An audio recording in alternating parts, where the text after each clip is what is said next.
Okay guys, Assalamualaikum dan kembali lagi ke YouTube channel Teku. So dekat depan aku ni adalah telefon terbaru dari jenama Infinix. Fokus lebih kepada gaming. Of course dia punya GT lineup lah. So kita ada kat sini Infinix GT30 Pro MPL Official Tournament Phone. Okay. Dan juga kat sini sekali lah dapat dia punya gaming kit. Tak silap aku kalau korang pre-order ke, kalau korang beli telefon ni, yang terawal akan dapatlah gaming kit dia. So jom kita unboxing, aku nak share sikit apa yang korang dapat dalam kotak dan juga aku nak share juga dia punya spek-spek utama yang telefon ni ada. Okay, let's go!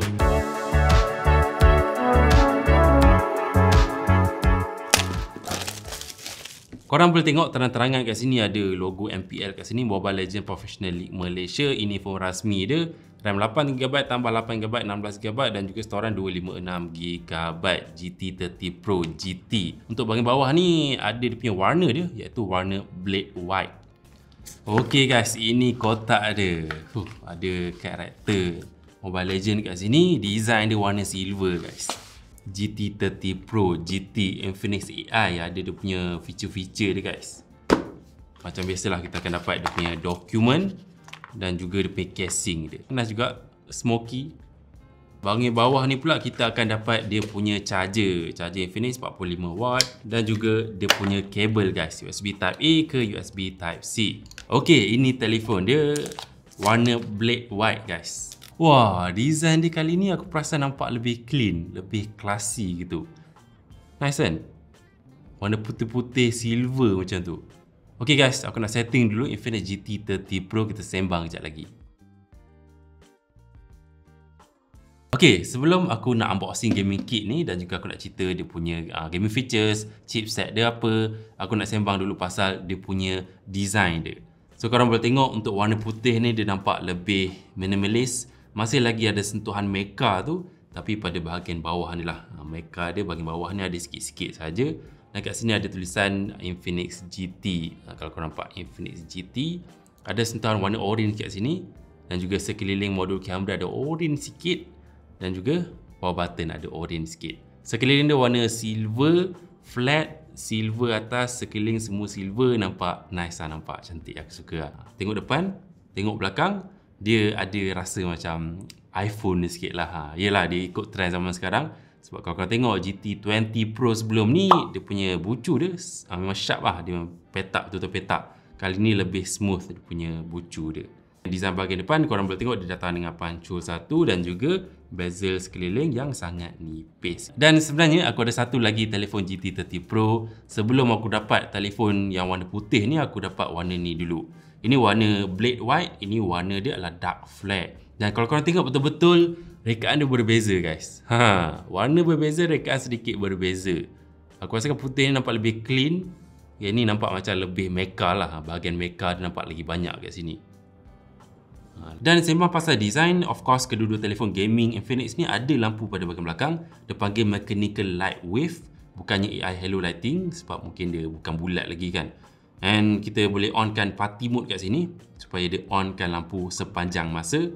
Untuk yang Blade White ni aku perasan lampu dia warna putih guys. So dia bukannya lampu RGB. Untuk yang warna hitam ni lah, aku panggil hitam lah senang. Warna hitam ni lampu dia lampu RGB guys. Nampak bercolor-color lampu dia. Mana satu korang suka? Dan kalau nak cerita dari segi dia punya screen, of course screen dia masih lagi padu macam sebelum ni, AMOLED 144Hz, super smooth bila scrolling tu. Dan juga kali ni dia upgrade dari segi resolution. Sebelum ni Full HD+, kali ni jadi 1.5K. So waktu main game, waktu korang lain konten, lebih puas hati lah compare kepada sebelum ni. GT Pro Gaming Kit Case Mag Charge Cooler Infinix GT. So dia ada cooler dan juga case lah. Ini dia punya casing magnetic dia. Cantik juga. Okay, ini dia punya fan dia, GT fan. Yes, dia akan sambung secara magnetik. Okay, nampak gaya GT fan ni ada lampu RGB guys. Tukar-tukar warna memang menarik. Dan yang special sikit, kalau korang letak kat sini, kemudian korang pakaikan telefon ni casing. Benda ni kan sebenarnya bukan sekadar fan yang biasa saja, tetapi dia wireless charger juga. Dia akan charging secara wireless. So bermaksud kalau korang main game telefon ni sepanjang masa, telefon ni akan kekal sejuk dan bateri pun penuh tak habis-habis. Dan ini benda ni boleh kata di dalam sistem yang diberi nama all day full FPS system. Dan bercakap pasal FPS, telefon ni boleh main game yang famous tu 120 FPS. Mobile Legends, PUBG Mobile, HOK semuanya 120 FPS, tak ada masalah. Okey, bercakap pasal gaming kan, jom kita cerita pasal chipset. So chipset yang digunakan oleh telefon ni adalah MediaTek Dimensity 8350 5G. Chipset yang sama yang ada pada Infinix Note 50 Pro Plus 5G yang keluar tak lama yang dulu tu, samalah chipset dia yang ada pada GT30 Pro.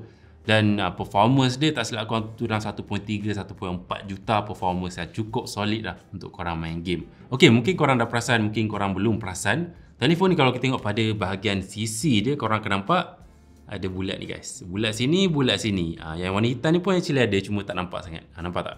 Bulat sini, bulat sini. Ini adalah GT Trigger.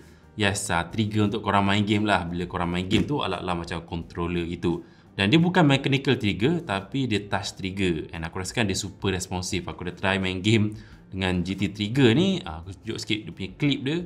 Memang responsif dan aku rasakan sangat mantap lah. Okey, aku tunjuk korang lah. Bila kita swipe dari tepi ni, dia akan keluar X-Boost di mana macam-macam setting korang boleh custom. Termasuklah GT Trigger. Bypass charging pun ada, boleh on kan.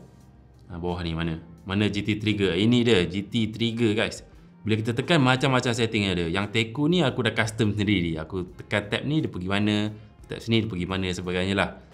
Dan bawah ni dia ada adjust dia punya sensitivity. Ada high, ada medium, ada low. Kalau high ni aku sentuh sikit je dia dapat detect dah. Kalau low kena sentuh dalam sikit lah. Untuk GT Trigger ni dia ada potongan cut out elok-elok je kat sini. Untuk dia punya casing dia. Nice. Aku tap sini, hati. Auto burst. Okey, jap. Aku perasan bila aku tampal cooler ni, aku pasang GT cooler kat belakang ni, dia unlockkan mode baru guys. Di mana? Kat setting tu bukan saja performance tapi dia tambah extreme kat sini. Ini dia guys. Sejuk keluar, beku, extreme mode on. Actually itu je yang aku boleh sharekan pada video kali ni. Last kali aku nak share sekeliling telefon ni lah. Untuk bahagian kanan dia ada dia punya power button dengan sentuhan warna merah-merah orange gitu. Ada volume rocker dia. Untuk bahagian atas ni dia ada IR blaster, ada punya speaker, dan bahagian bawah ada satu lagi speaker USB Type-C port dan juga slot SIM card. Kita cocok, boleh tengok dia support 2 SIM card sahaja. Okey, aku screen record telefon ni, korang boleh tengok dia ada macam ala-ala Dynamic Island kat sini. Aku nak sharekan kat korang pasal GT Trigger, aku lupa nak cerita tadi. GT Trigger ni actually banyak juga function selain daripada korang main game, aim, shoot dan sebagainya, boleh custom. Ada juga setting untuk korang shortcut untuk buka apps. Contohnya, kita double press one button to enable camera. Kita double press button atas ke bawah ke, dia akan buka kamera. Tengok contoh, 1, 2, 3. Dan bila dah buka kamera, dia boleh snap guys. Gitu. Dan satu lagi fungsi GT Trigger yang aku rasakan sangat menarik, bila korang tengok movie ke, tengok video kan. Lepas tu nak pause, double tap je. Nak sambung balik, double tap. Nak pause? Apa mak? Suruh beli barang. Okay guys, itu je video first impression dan unboxing untuk GT30 Pro. Komen sikit pendapat korang. Aku rasakan this time dia punya gaming feature dia lebih banyak, lebih seronok. GT Trigger, dia punya design pun nampak lebih clean, lebih modern lah. Atau combine sekali dengan ni, dengan apa panggil nama dia, Max Charge Cooler. Dia kena sambung dengan dia punya casing dia. Dan overall ni kita panggil all day full FPS system. Okay guys, so komen sikit pendapat korang, like video ni kalau korang suka, dan nantikan review penuh aku akan buat gaming test dan sebagainya lah. So stay safe, hati-hati, stay safety dan jumpa lagi. Bye bye.